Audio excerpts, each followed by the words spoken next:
First stage is going to be prep everything, so we've got it out. So the oil in the pot, your flour, eggs and breadcrumbs, and then we'll put the haggis in a bowl, right?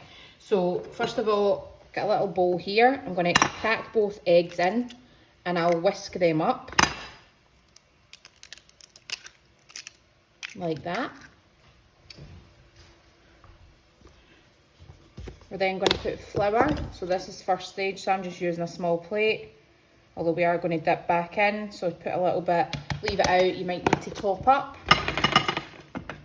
And then breadcrumbs in the last one. Golden breadcrumbs or white breadcrumbs are best for this, just because they're quite fine, so they create a solid coating, which means not very much leaks out.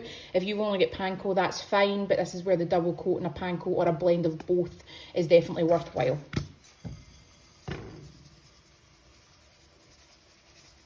We're just going to whisk up the eggs. I'm going to fill up the pot we're going to use. So I'm using vegetable oil, you can use sunflower oil, any oil really with a decent high burning point, i.e. so we don't burn it. Then I'm going to use haggis from Donald Butcher's. Got 2 slices here. I'm going to cut off the skin and peel that off.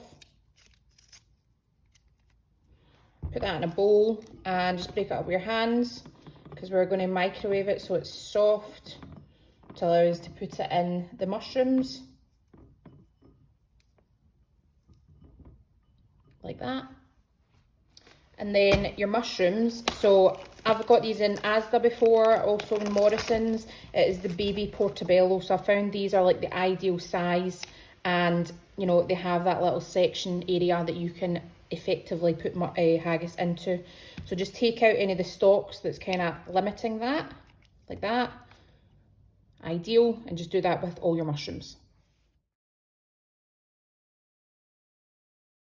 Next, I want you to microwave the haggis. So we're not wanting to cook it to the point it gets crispy, we just want it softened so that we can spoon it into the mushroom. So do it about 30 seconds at a time. I'd say do a minute first, it definitely needs a minute, and then 30 seconds at a time. And that's a minute and 30 in my microwave, so you can see absolutely enough for it to be softened to put in the mushrooms. So that's all we're going to do. Get a mushroom and put a little spoonful of haggis in each one.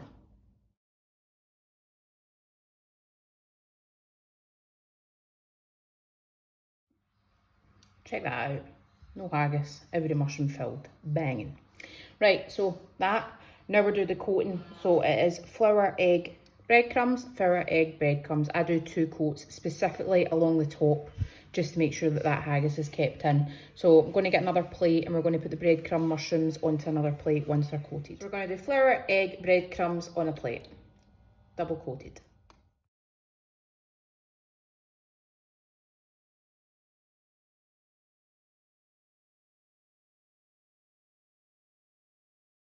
Now you'll notice actually when I'm doing the flour on the second dip, I'm only actually putting extra flour over the haggis section to make sure that that's getting a nice thick coating. If you find your crumbs also clumping up with egg, use that on the bottom bit as well so it doesn't fall out, and just get the top with some of the fresh kind of looser breadcrumbs. So second one, only really doing that, and then again. It means you get quite a thick bit over the haggis, but also means you don't lose any of the haggis, and that's priority.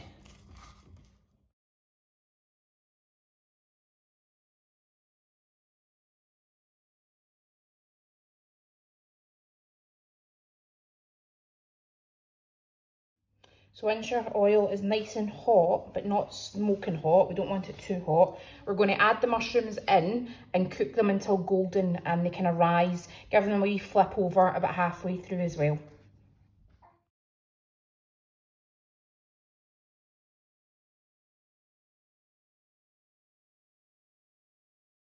So just be careful, obviously my oil was too hot to begin with, so it makes the outside quite dark. I'll need to check the mushroom because it might not be softened totally.